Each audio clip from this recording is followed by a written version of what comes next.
Cosplay is hard. Welcome to OldManBronze's review of the Cenobite, our favorite Hell Priest, Pinhead.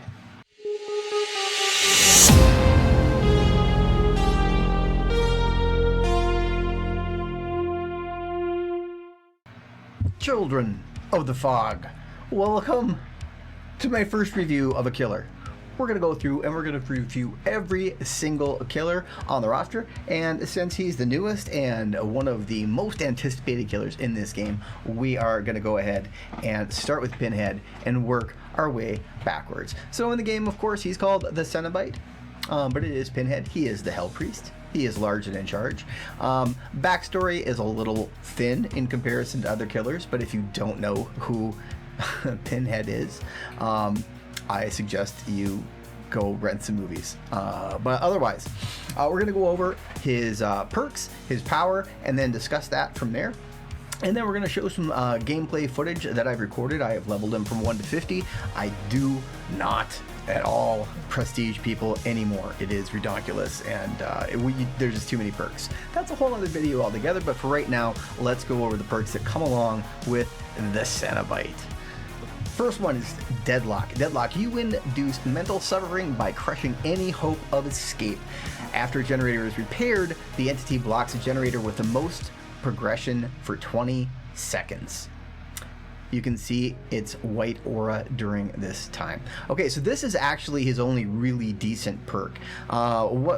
Just to explain it, how it happens in the game, I'm sure most of you already know, but let's say that two people have started gens, you know, and one finishes right before the other one is going to. So this is the next progressed generator. So it's gonna pop up with those entity claws. It's going to show up white to you as a killer, and it's going to block it for 20 seconds, which is kind of nice. It gives you a chance to get over there, chase people off the gen, maybe drop a Pop Goes the Weasel on it. It's not bad. It's a decent stall perk. What it does is it's letting you know where someone is, what gen would have popped next if you didn't use this perk. And it has some potential, and it also has no cooldown, which is nice. There's not like a 60-second, wait until the next gen. It is, if something pops, the next one blocks. Something pops, the next one blocks. So that gives you an idea where people are on the map as well. So Deadlock, as far as I am concerned, is probably his only worthwhile perk, and we'll go over the next two. Because they're a little weird, and I get it's hard to come up with new and fanciful perks that don't break the game every time you release a killer or survivor, but I personally think they're a little weak. So next one, Hex Plaything. A hex that toys with the victim's suffering. Yes, suffering. The first time you hook a survivor, they become cursed, and Hex Plaything activates on a dull totem. The cursed survivor suffers from the oblivious status until Hex Plaything is cleansed. Now, this is not terrible, right? Like, this is almost... I've played around a little bit with this, because what happens is Hex Plaything's totem aura is revealed to the cursed survivor when within 24 meters of it. That's not bad. That's not like, it's not 32, it's not like halfway across the map. For the first 90 seconds, only the cursed survivor can cleanse the totem. That means that after the first minute and a half, anybody can cleanse that lit totem and release them from that oblivious status. So this is not necessarily like a lit totem at the beginning of the game. What happens is the first time you hook a survivor, so you're going to be able to get this 4 times during the game if you still have totems standing, until they find and break their own personal totem, or someone else does after 90 seconds. That kind of like takes the bite out of the perk. They will have the oblivious status. That means they won't hear you coming. Beautiful. Like, sounds great. The problem is that you're really not going to get a ton, I don't think, out of this. Most people are going to ignore the oblivious status. Like, you play against Freddy, you have the oblivious status all the time. Like, I mean, it's you can use it, but I think that there are better perks that are going to do a better job. Like, it's interesting, but in general, totems are just kind of lackluster. And this, I don't think, is an exception to that rule. Interesting, but once again, I don't think you're going to get a ton of value. There are perks that are going to do their job better and give you more value than this will. Third and final one is Scourge Hook, Gift of Pain. Wow, you are the bringer of sweet pain. Yes. At the start of the trial, up to 4 random hooks are changed into Scourge hooks. You will see their auras in white. So they're going to light up like during an event or whatever. You know, you've got the special hooks to hook someone on to get extra blood points. It's going to look like that. And there's going to be 4 of them scattered out through the map. When a survivor is unhooked from a Scourge hook, they suffer from hemorrhage and mangled. It means that they bleed more, which is never a big deal. But mangled, it's going to slow down their actions on repairs and things like that until fully healed. The first time the survivor is healed, they suffer a 7% penalty to healing and repairing actions until injured again. This goes up to 9, I believe. This is showing rank 1. I should have mentioned that. The rank 1 level of this perks goes up to a 9% penalty to healing and repairing actions until injured again. This is like 2 stacks of Thanophobia, right? 2 people are injured, everybody's got 10%. Like, I think that actually just does the job better, although it is harder to keep everybody injured. The first time the survivor is healed, this is when that kicks in. So like after they get off that Scourge hook and then someone heals them to full, or they heal themselves with a med kit or self-care or whatever the case may be, until they are injured again. And so once you hit that person again, that clears the debuff, which obviously is going to happen at some point during the game. A 9% penalty to healing and repairing actions until you hit them again is not a ton. Like, obviously, if you're doing your job as a killer, you're going to be going around and hitting people on a regular basis, and that's just going to get rid of that. So, also, you're not always going to be by one of those hooks. Anybody who has played an event where you've got to hook somebody and you get like extra blood points or whatever for hitting as many of those event hooks or event generators on the survivor side, it's not always feasible. You know, you're not always going to be right by one, and this is it's random, so it's probably going to spawn just like that.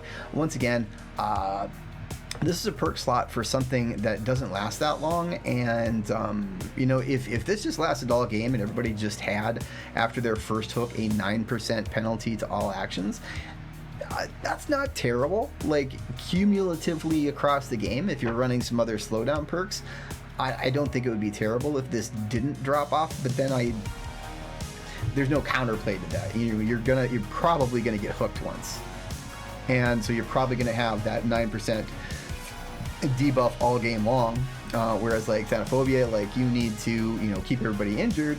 Obviously, as people die, like, you have less of a percentage, so that has its downsides as well. But I think here the investment of the perk slot, which is so very important both for killer and survivor, you can do much better than this for as far like a slowdown. Like, as far as like gens, regression, and just general gameplay, there are better things you can do. Sloppy Butcher beats it as far as the penalty to healing, and you're going to get much more mileage out of, you know, Pop Goes Weasel, Surge, Ruin, and various other things that are going to help you slow down gens. So that's the perks.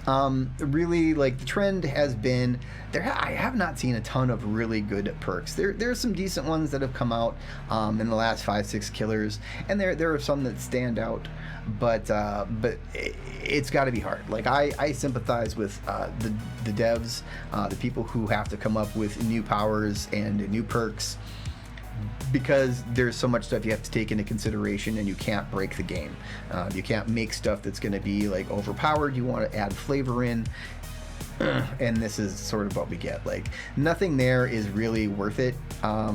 This Deadlock is interesting, but outside of that, you just don't get enough value out of these next 2 perks to really be worth the investment, to be frank.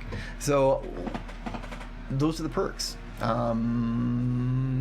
Use them if you want, but frankly, you'll do better pretty much with everything else outside of Deadlock. Deadlock might have a place in the meta, or just for fun. Like, I mean, it's going to tell you where the next gen's going to pop, and that can be helpful.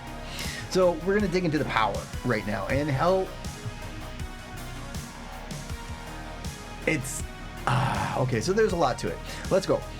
Press the power button to create a gateway and release the button to open it. Once opened, tap the ability button to summon forth a possessed chain under your control. Direct the chain into the survivor that binds him. Okay, so they could have done a lot of different things here, but what you do is you summon a portal, and then out pops the Lament Configuration. You get to use the box. Like, it could have been a whole bunch of different things. You could have like shot chains out of your wrists, like a Spider-Man, except for your Hellraiser, but you get to use the box, and I think that's a real cool touch here. So this power has two different parts. One is basically like a nurse blink, and it even gives you the little cheater signal, like you would use the flannel with nurse to help judge how far you are actually making that box go. And then so after you place that, after you hold the button and allow it to get it to where you want it to go, and then you release it, you will have a quick point of view change, and all of a sudden you're the chain. You're the magical possessed chain, and now you've got to hit the survivor on top of that. So it's a little tricky, and takes some practice, and whether it's worth it or not, we'll cover that later, but that's kind of the idea. You're going to do a blink, and then basically a shot, maybe with like Deathslinger's chain gun, kind of.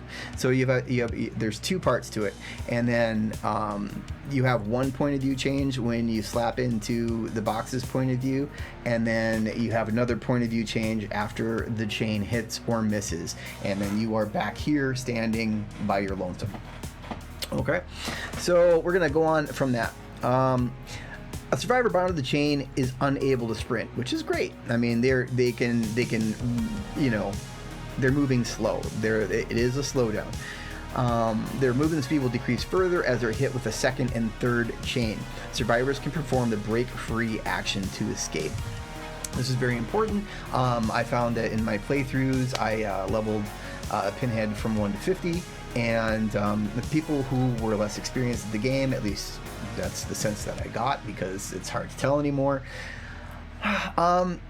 if they're not on top of breaking the chains, it slows them down a lot, and it's very easy to get them down. But people who have been playing against Pinhead for a little bit, super easy. Like, the chains just do not last long enough, and also the environment breaks them, which is a very big point for both the killer and for survivors. If you are having a problem versus like the flood of pinheads that are chaining you to everything, if you turn a corner, the chains break. If anything breaks that line of sight between the box and you, the chains break. And that can happen very quickly. That's why it's a very problematic to use the box in bigger loops where there are, you know, like tall walls and stuff.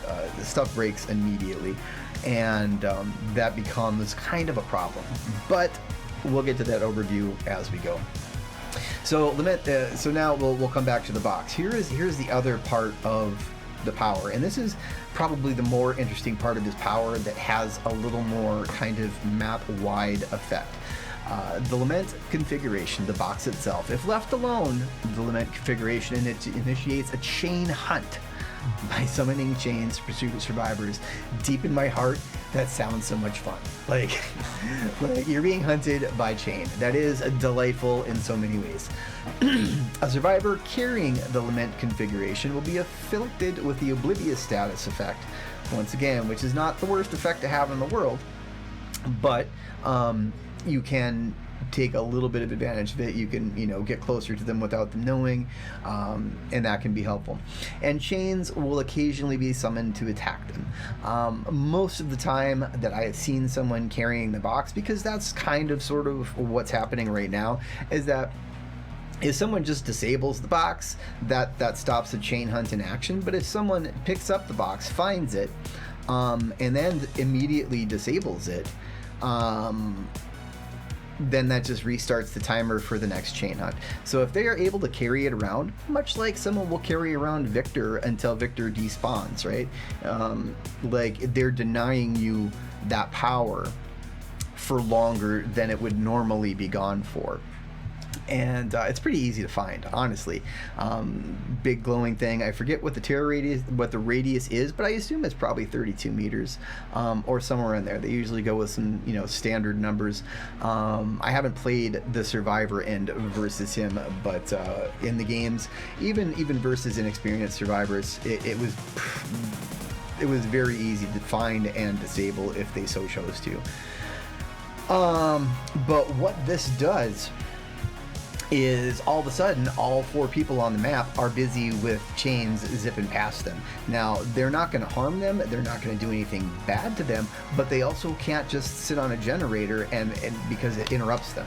Like, these chains will interrupt their progress. If they're on a totem, if they're on a generator, they will be stopped. Like, if they are doing something else, they will be stopped. You can't just stay in one place. Someone is going to have to attend to it, and it's going to kind of stop progress on the map for the most part. So it's one of those important things that we've talked about a long time in Dead by Daylight. We're giving survivors a secondary type of thing to do, sort of like an objective that pops up that they have to solve before they can continue. Chain Hunt is really nice. Chain Hunt is actually the stronger part of this power. The downside is it is way, way easy to disable, or way, way easy to pick up the box and hold on to it and delay the chain hunts. Right now, there's a current meta that is appearing where people are using Hoarder and Franklin's Demise, so they can see when someone picks it up. They can shoot the box out and chain them to stop them from solving the configuration. And then they hit him with Franklin's, and it drops the box, because Franklin's Demise. Much love, Franklin's. And then they pick it up and then start another chain hunt. So where maybe you might have gotten just a couple decent chain hunts during the game that annoyed people are getting like 5, 6, 7, 8 chain hunts in a single game, which can be very, very detrimental to the survivors, because they've got to stop what they're doing because they're getting hit in the head with chains. Not great. It doesn't injure you, but it does stop you from doing what you're doing. You can't just keep working on a gen through a chain hunt. So this is a big thing about the Cenobite, and this is a big part of its power, and probably the stronger part of the two. And we'll get into that a little bit later as well. So we're gonna go to the next. When the Cenobite picks up the Lament Configuration, a chain hunt is activated immediately. So if you happen to find it, which is actually hard unless you're using an add-on, like I can't tell you how many games I happened to just walk across the top of it and didn't even notice, but I saw a little pop-up come up at the bottom of the screen that says, space to pick up. I didn't even see it. I didn't even know it was there. But there is a sound that's associated with it, and you do kind of get used to that. But right now it seems to be buggy, where you can kind of hear that sound all over the map as killer. I don't know if anybody else has had that experience, but that's kind of what I've seen so far. I assume it will get patched up and fixed up in no time. So the Lament Configuration will spawn in a new location after the Cenobite or a survivor has used it. So that's one of the reasons why survivors will hold on to the box, because it stalls that time until the next chain hunt. So like if they just go ahead and find it and disable it like before a chain hunt starts, then it just resets it, and it just shoots it somewhere else. So if they hold it on for a while, it's going to delay the time until the next chain hunt comes. And that's where people are using like Hoarder and Franklin's to make them drop the box. You can also make them drop the box by downing them as well, but it's quicker. And then you can spawn a Franklin's. One of the most important parts here that you'll notice is that where is it? A survivor bound to the chain is unable to sprint. Okay, that's great. Their movement speed will decrease further as they're hit by a second and third chain. You cannot be hit by more than 3 chains at once. That is the maximum. You would think that, like, if you have a chain hunt going and you get to use the box as well, you think maybe, hey, maybe they'll get like 4 or 5 in them, or it will just, keep slowing them down even further. It won't slow them down any further than what 3 chains will. It might look like it does, but it does not. There will only be 3 chains total that can be attached to a survivor at any given time. And that's important. But what we're going to do now, we're going to do a quick scoot over. We're going to go over the basics, just the nitty gritty basics and highlights of the add-ons, which are kind of following, you know, the kind of standard, like slightly, moderately, considerably kind of pattern that we have for most other killers. So we'll take a look at that and we'll scoot over. All right, now.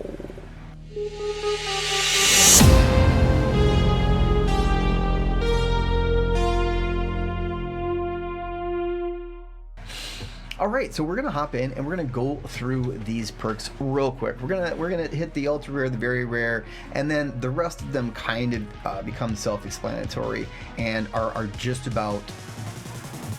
It helps a little, it helps a little bit more, and then it helps a bunch.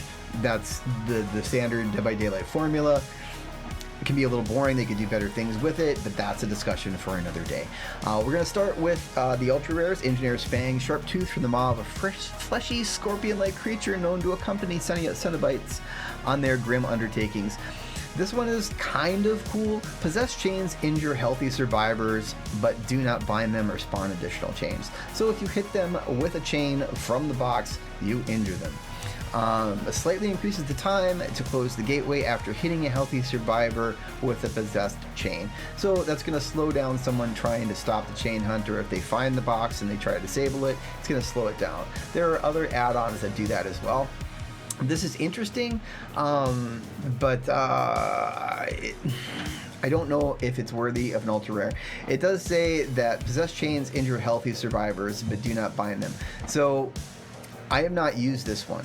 But because it says healthy survivors, it leads me to believe that you cannot down someone with this power. You can only injure them. My problem is that I strongly feel that should be part of this base kit. Like his actual power is very underwhelming, and I mean the chain hunt with it, maybe it kind of balances out a little bit, but the fact that you are shooting flesh tearing hooks at people and they're getting hit by 3, 4, 5, 6, if there's a chain hunt on, like chain after chain after chain, and they're just like, nah, that's nothing. The fact that it takes an ultra rare to actually take someone from a healthy to injured, I think is problematic. Like that, I feel they missed the boat here.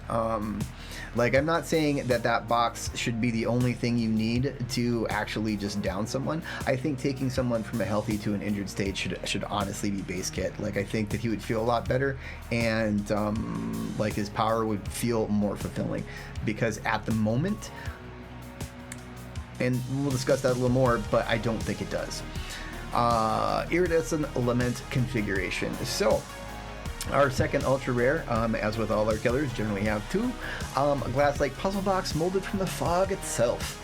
The replica differs from the original, providing altogether new powers. When Chain Hunt is inactive, survivors beyond 16 meters of the Lament Configuration cannot see its aura.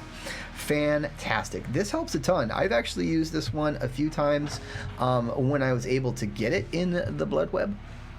And basically what it does is you have to be within 16 meters of the box to see the aura as a survivor to go over and pick it up. Now, that helps a ton. Absolutely helps a ton. It was very noticeable in every game that I played. Chain hunts lasted longer. Chain hunts came on more regularly because people just didn't happen to be running between gen to gen and were like, oh, hey, look, there's the box. Let's go get that taken care of. And they had to get a little closer, which is 16 meters, which is half of the average killer's terror radius. So it doesn't mean it's impossible, but it does help, and it was noticeable. So that's a decent add-on. Works for me. Chatterer's Tooth reveal the Lament configuration to you, to the killer. Picking up the Lament configuration deactivates chain hunts. So you sacrifice your chain hunt to gain the undetectable status for 12 seconds after picking up the Lament configuration. So if you pick it up, then you don't get a chain hunt, but then you don't have terror radius. I mean, like, it's a sacrifice. Like, I mean, it's kind of like There are other skills that are like that, other add-ons that are like it, but I don't think it's necessarily something that you would want to do, since that chain hunt is kind of giving you that map-wide pressure until someone finally takes care of it. So getting rid of your own chain hunts feels dumb, even if it's for 12 seconds of undetectable, which is pretty underwhelming. Greasy black lens, survivors hit by a possessed chain are revealed for 6 seconds. This is actually kind of helpful, especially in high walled loops. Sometimes it's not always easy, because you use the box and you trap somebody, but then if they light up right away, you can tell if they're trying to break free this way or break free this way, and that can be very helpful. Actually, a decent, very rare add-on. That's fine. Here's another one that I have a problem with: impaling wire. Wire that pierces the cheeks of the Cenobite, revealing the gaping wound on her neck. And we all know which one that is. But when a survivor uses the environment to break a chain, which is fairly regularly, an additional chain will target them. Number one, the additional chain that targets them very rarely hits. You'll see this in other gameplay. You'll see other content creators commenting on the same thing. It is nice and it does contact sometimes, but here's another part that should be base kit. Like, corners shouldn't destroy your power. Like, I'm not saying that this power should be all consuming or anything, but it feels very weak often with the amount of terrain that we have in the game, and whether that is a jungle gym, whether that is a tree, whether that is numerous things that all someone has to do is turn left.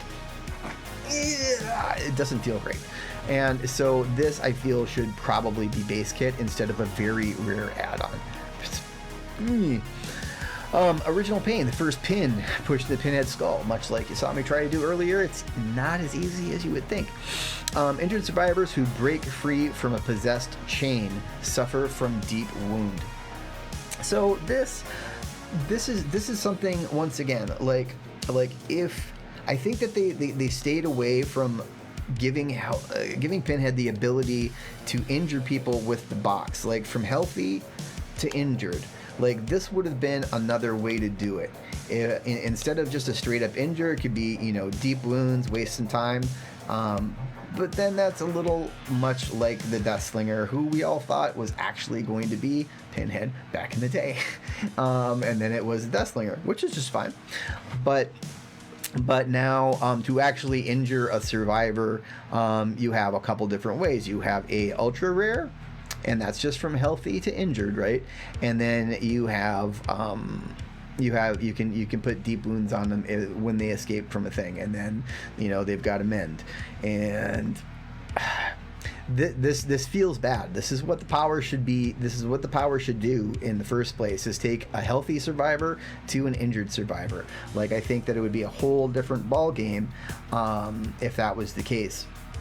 But it's not. Frank's heart, considerably. These are the ones where we start getting to considerably and moderately and slightly. Maximum casting range of the gateway. This is how far you can blink the box, right? Not good. Like, the further away, like, you can make some really cool shots with it, and but the further the other way, you're not going to catch them anyway.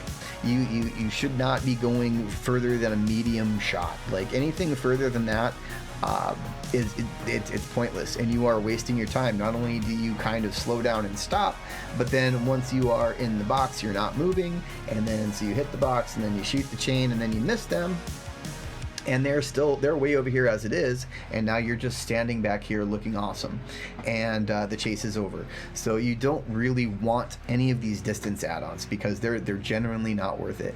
The other one that is the same and goes down the line is moderately increases the possessed chain maximum travel distance. Once again, you do not want to be trying to like cross map shots with the box. It will do literally nothing. You are not going to stop them from getting to the next pallet. You're not going to stop them from getting to the next jungle gym, and you are not actually going to gain anything on them, because you're standing back here while they are still moving. Even if it's slow, they're still moving. They're still moving away. You want to stay away from both of the distance add-ons. They just don't do anything for you. Now, Larry's Remains considerably increases the time it takes survivors to solve the Lament Configuration. This is actually helpful if you're focusing on your chain hunts. And this is a decent add-on, especially for the folks that are kind of doing, already coming up with like the Hoarder and Franklin's sort of meta that's coming up around him. If it takes them longer to solve the box, that gives you more time to get to them, stop them from solving the box, and knock it out of their hand with Franklin's. So this is a good add-on. Like, this is, if you're going to play that way, this is decent.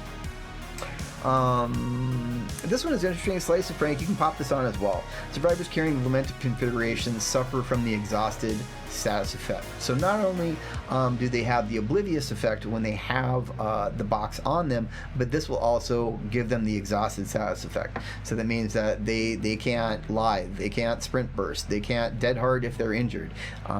It kind of gets rid of all of those things. So this is not a bad one either. There's a lot of power there when all of a sudden, like, a survivor, if they choose to pick up the box, no longer can use their exhaustion ability.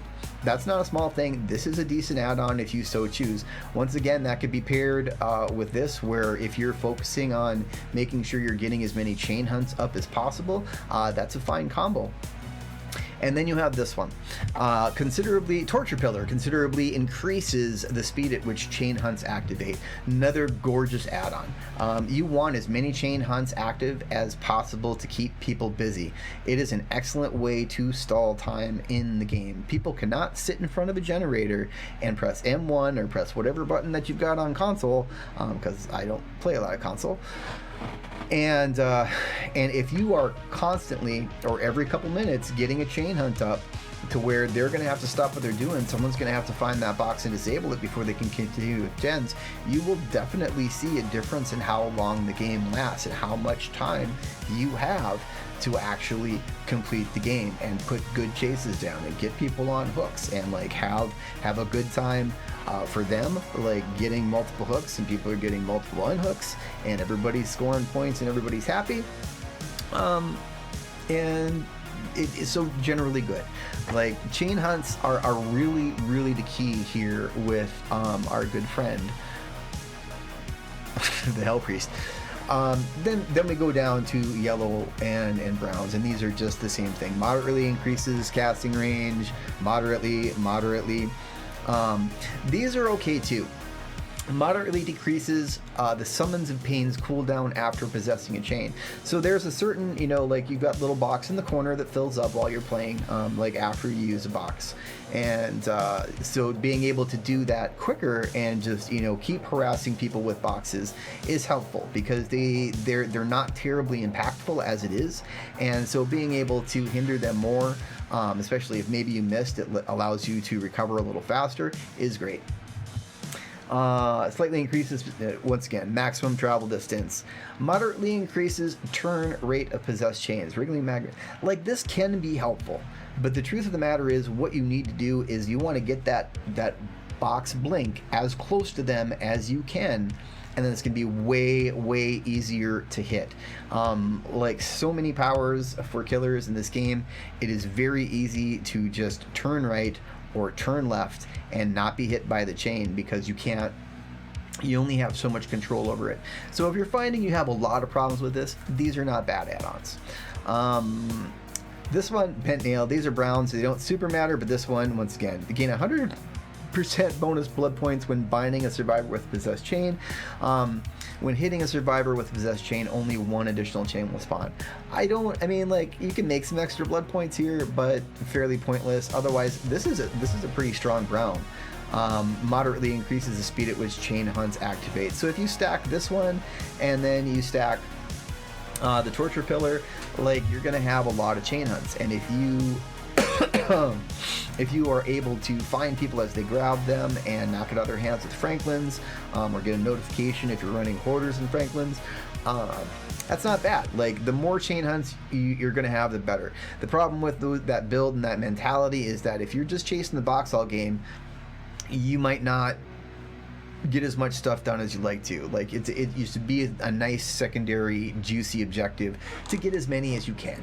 But you don't want to tunnel vision the box. You want to make sure that you are dealing with the survivors. It's a nice benefit of the power, and having it up more often is going to benefit you. Let's see, leather strap slightly decreases someone's pain and cooldown. Once again, allows you to use the box faster after you've used it, and slightly increases turn rate. Once again, if you're having problems aiming, I haven't tried these, but the sensitivity honestly feels okay for what it needs to do.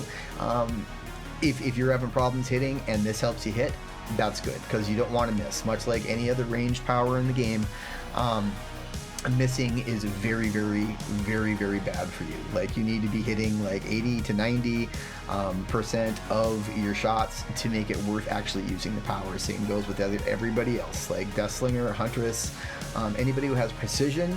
If you're missing, you're not doing yourself justice. So that's a brief rundown, maybe a little longer than I intended, but a rundown of the perks.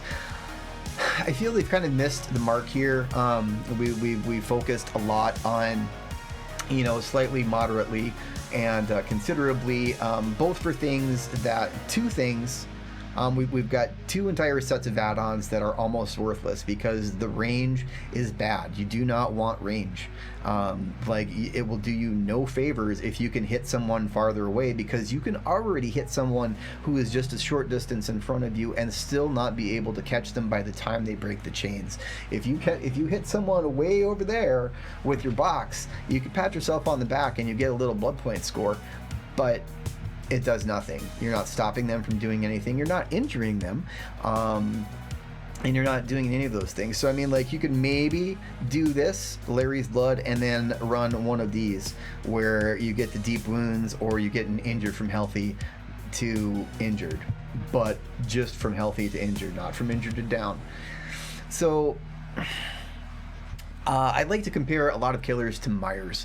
Myers' entire gameplay changes on depending what add-ons you use. You can be super sneaky Myers, you can be, like infinite tier 3 Myers, and it all depends on your add-ons.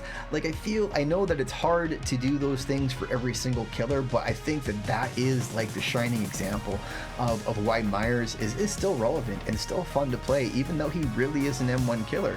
There's a lot of different ways that you can play Myers because of his add-ons, not because of the perks you use, but because of the add-ons you use. And you can be Spoopy Myers, you can be infinite tier 3 Myers, you can be, straight up Tombstone Myers. You can do so many different things, and it changes the way you play the character. Here, my box just has more range. The chains attached to my box just have more range. I have, more control over the chains. I have slightly more control over the chains, and I have slightly more over the chains. And then the very rares are, this one is fine. The aura, any kind of aura thing is helpful. And then this one, Impaling Wire, gets that extra. You're going to see some benefit to that, but frankly, it should be base kit, and that's why I don't like it for very rare. And here, once again, you can put on deep wounds to somebody. Here, you can injure somebody. This one is actually probably one of the best ones that you can have, because it slows down the rate at which people are going to find your box and disable your chain hunts. And really, that's the keystone of playing the Hellpriest. is our chain hunts, because your actual power is a little bit underwhelming. But we're gonna go on. We're gonna show some gameplay footage in the background, and we're gonna kind of get to discuss these things as far as like a general overview, top-down look at where we are as far as, is he good, is he middle of the pack, is he the next scrappy killer that's been released in the game. Stick with me, we'll get to it.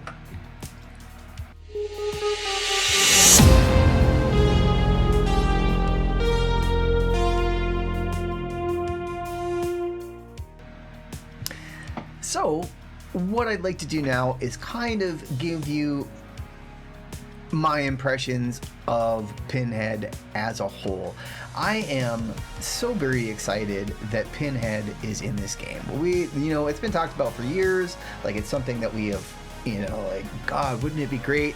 And now he's here, and I am super happy about that. I am absolutely delighted that the Hell Priest is in the game. Here's the problem. We have gotten to the point in Dead by Daylight where and once again, I do not envy the developers, but having to come up with new powers that are interesting and do not break the game and aren't exact replicas of other powers, or just doing the same thing, is hard, right? It's hard. There's so many perks. There's so many mechanics in this game, even though for the most part it's a very basic game. But over the last, few years, there's a lot of stuff that's been added, right? And a lot of stuff that you kind of have to make sure it doesn't trip over itself. But here is the problem. The most important thing that you can learn is when to actually use a killer's power. And with our buddy Pinhead, this is about the area a little farther than melee distance where you're going to get the maximum benefit from using the power, because it does not slow them very long, especially once you start facing competent survivors that have played a couple games against Pinhead, and that feels real bad. So playing base kit Pinhead and watching your Lament configuration simply get disarmed and disarmed. See here, there's an excellent. Slowed her down. She was a little bit in front of me. She would have made that pallet otherwise. That's the strength of his power. Like, it's almost like the clown, where you are slowing people down enough to where when you are close, you're going to stop them from getting where they want to go. And that's what the power does. Here's the problem, is that it's a two-part power, and one part's a nurse blink and the other part's a death slinger shot, and they have overcomplicated it grossly, and that feels bad. Like, if you miss, you have stopped back here and you have missed because they turned right or turned left, and now you are further back in your chase. It is way easier to slow people down on a regular, consistent basis by playing the clown. Am I saying the clown is better than Pinhead, the Hell Priest himself? Like, maybe.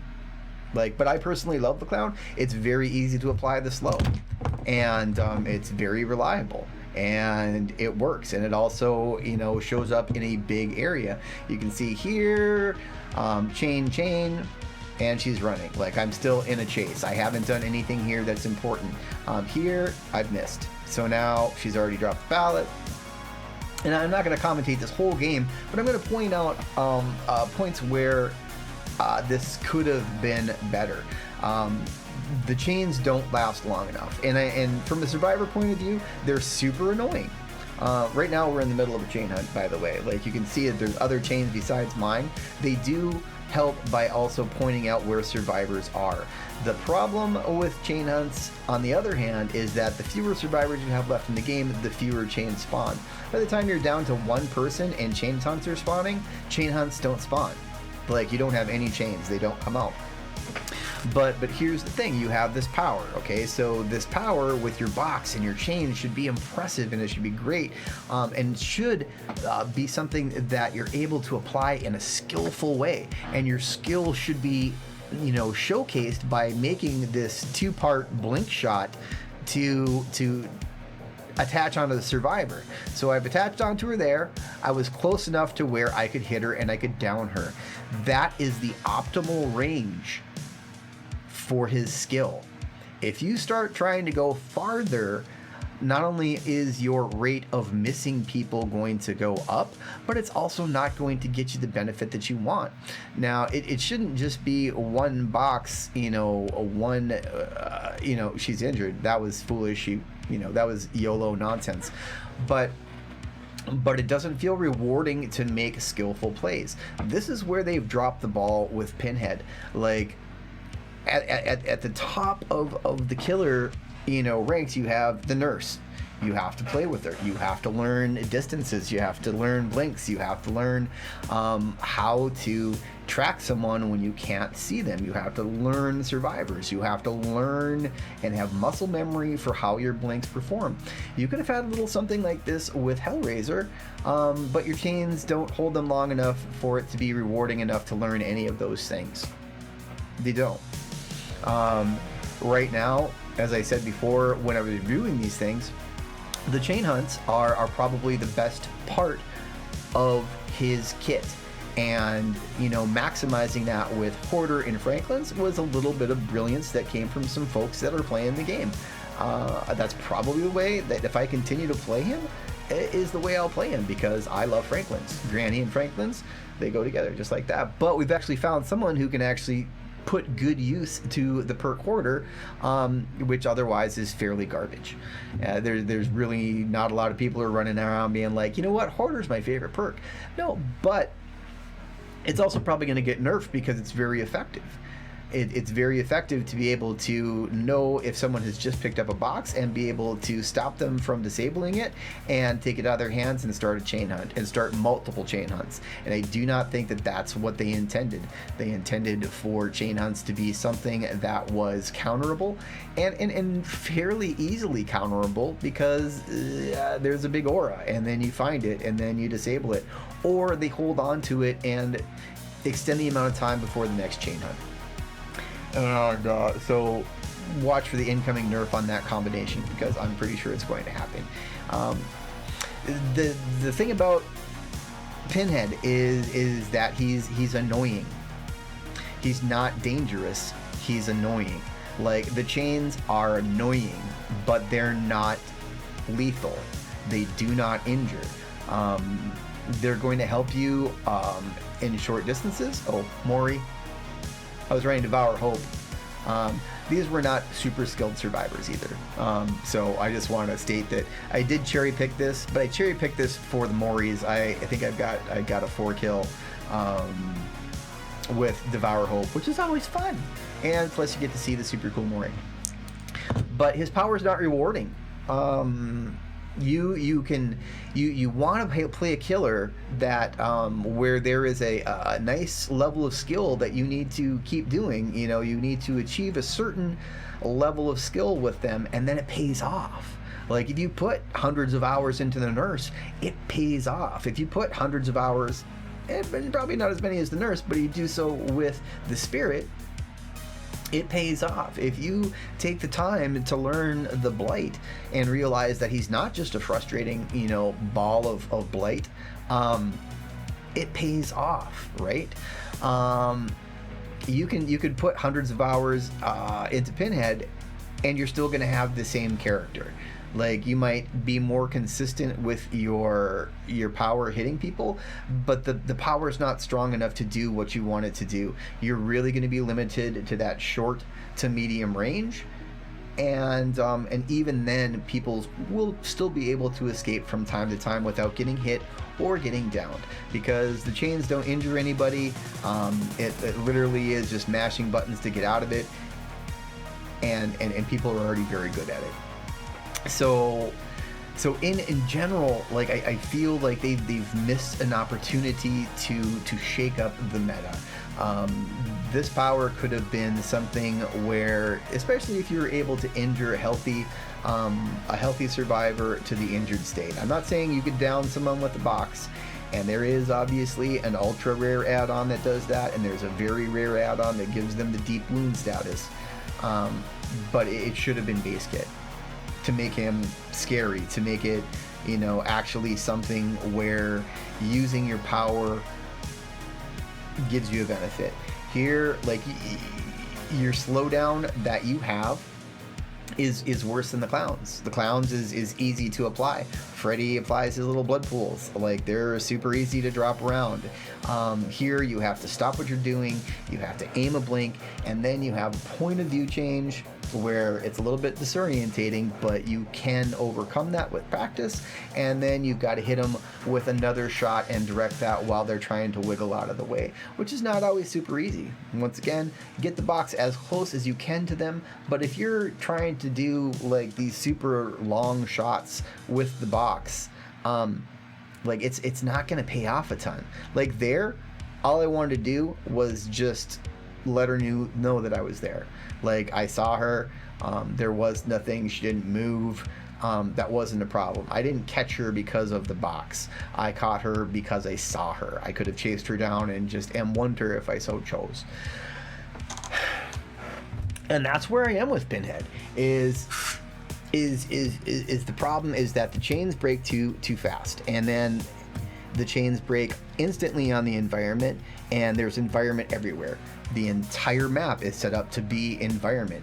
So once again, we've got a killer that does some okay things in the open field, you know, like if there's nothing around, but once you come to a loop, his anti-loop is poor, because the chains just instantly break if there are walls, if there is anything in the way, if there are trees, if there is anything that it can break on, they're going to break, and they're going to break immediately, and you're going to become very, very frustrated very quickly unless you really understand that. You're going to do your best work when people are in between places, in between, or getting to a pallet, getting to a window. So there's things where you're going to excel at, but is it enough? And I don't think it is. Like, once again, we have made a killer that's going to find their home somewhere solidly in the middle-ish of the pack. And I mean, I don't expect that they're ever going to make another nurse again or another spirit, but sooner or later they're going to need to, because now they're just releasing stuff and it's just like, well, I really like Pinhead, I'm gonna play Pinhead, and you can do that. Or I really like Nemesis and I'm gonna play Nemesis. Or I really like the Trickster and I'm gonna play the Trickster. Whatever, you can do that. You can choose to play whoever you want, and that sometimes is the beauty and the curse of this game. I mean, I love playing the Clown. I have good success with him. I like his kit. I like how it works. But once again, I think the Clown is right now a better killer than Pinhead, except for the fact that chain hunts, if you play in that specific way to maximize the amount of chain hunts to keep everybody busy, you are going to see benefit on that, but it's going to taper off once you start getting up to a higher level of Survivor. They're going to knock that stuff out right away, and if you dedicate too much time chasing the box, you're not going to be downing people, and you're not going to be hooking people, and the games will last a little longer, but they're going to end the same way. You still have to chase, you still have to down, you still have to hook, and that's sort of where that falls apart, right? So I will probably play Pinhead. I will probably see if I can find something better to do with him. But the reality is that the main part of his power, the big attraction of his power, doesn't work very well, and it's overly complex.